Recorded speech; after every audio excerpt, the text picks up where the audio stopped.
السلام علیکم میرے محترم دوستو دینی بھائیوں، امید کرتا ہوں کہ آپ سب خیریت سے ہوں گے۔ میں آپ کا میزبان محمد زبیر حاضر ہوں ایک نئی ویڈیو کے ساتھ۔ آپ کا اس چینل زبیر بیانات سنٹر میں خوش آمدید ہے۔ تو آج کا ہمارا موضوع یہ ہے کہ تبلیغی جماعت میں گشت کے آداب کس طرح بولنا چاہیے۔ تو شروع کرتے ہیں ہمارا آج کا موضوع۔ تو تبلیغی جماعت میں گشت کے آداب اس طرح کہنا چاہیے۔ بسم اللہ الرحمن الرحیم۔ میرے محترم دوستو دینی بھائیوں، اللہ تعالیٰ کا بہت بڑا فضل ہوا، شکر ہوا کہ اللہ تعالیٰ نے مجھے اور آپ کو عصر کی نماز بجماعت پڑھنے کی توفیق نصیب فرمائی، اور اسی کے ساتھ ساتھ تھوڑی دیر دین کی نسبت پر غور و فکر کرنے کی توفیق نصیب فرمائی کہ دین آتا ہے دین کی محنت سے، دین دنیا میں باقی رہتا ہے دین کی محنت کرنے کی وجہ سے، اور دین ہماری زندگی سے چلا جاتا ہے دین کی محنت نہ کرنے کی وجہ سے۔ اسی دین کی خاطر 1,24,000 کم و بیش انبیاء کرام آئے، ہر نبی نے یہی دعوت دی، لوگوں کلمہ پڑھ لو کامیاب ہو جاؤ۔ جس نے وقت کے نبی کی بات کو مانا وہ دنیا اور آخرت میں کامیاب ہو گیا، جس نے وقت کے نبی کی بات کو نہ مانا وہ دنیا اور آخرت میں ناکامیاب ہو گیا۔ اب نبوت کا دروازہ بند ہو چکا ہے، اس کی دوہری ذمہ داری اپنے اوپر سونپ دی گئی ہے۔ قرآن میں اللہ تعالیٰ کا ارشاد ہے کہ تم بہترین امت ہو، تم لوگوں کی نفع رسانی کے لیے نکالی گئی ہو، تم خود بھی نیک عمل کرتی ہو اور دوسروں کو نیک عمل کرنے کی دعوت دیتی ہو، تم خود بھی برائی سے بچتی ہو اور دوسروں کو برائی سے بچنے کی دعوت دیتی ہو۔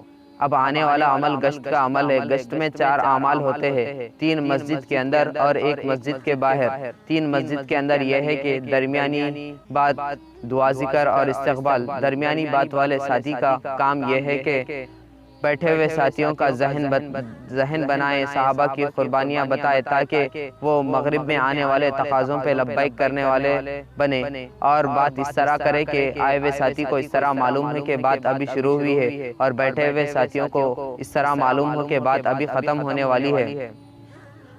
دعا ذکر والے ساتھی کا کام یہ ہے کہ دعا اپنے لیے نہ کرے بلکہ باہر گئی ہوئی جماعت کے لیے کرے۔ دعا سے تھک گئے تو ذکر کرے، ذکر سے تھک گئے تو دعا کرے۔ استقبال والے ساتھی کا کام یہ ہے کہ وہ یہ نیت لے کر ٹھہرے کہ سارا عالم، یہ بستی والے تو کیا سارا عالم بھی آ گیا تو میں ان کا استقبال کروں گا۔ باہر جانے والی جماعت میں زیادہ سے زیادہ 10 ساتھی ہو اور کم سے کم 3 ساتھی ہو۔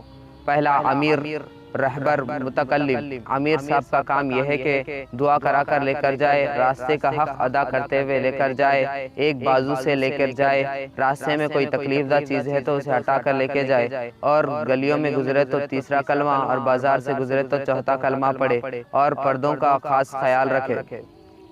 رہبر صاحب مقامی ہو تو بہتر ہے۔ رہبر صاحب کا کام یہ ہے کہ جو بھی ساتھی سے ملے اچھے انداز میں اسے سلام کرے، اگر نام معلوم ہو تو عبداللہ کہہ کر بلائے اور متکلم صاحب کے حوالے کر دے۔ متکلم صاحب کا کام یہ ہے کہ ساتھی کو سلام مصافحہ کر کر دین کی باتیں بنا کر اس کا ذہن بنائے، اور بات اتنی بڑی بھی نہ کرے کہ بیان ہو جائے اور اتنی چھوٹی بھی نہ کرے کہ اعلان ہو جائے۔ مختصر بات کر کر نقد مسجد کو لانے کی کوشش کرے، اگر کوئی عذر پیش کرے تو مغرب میں آنے کی دعوت دے، اور ساتھ میں دوست اور احباب کو لانے کی دعوت دے۔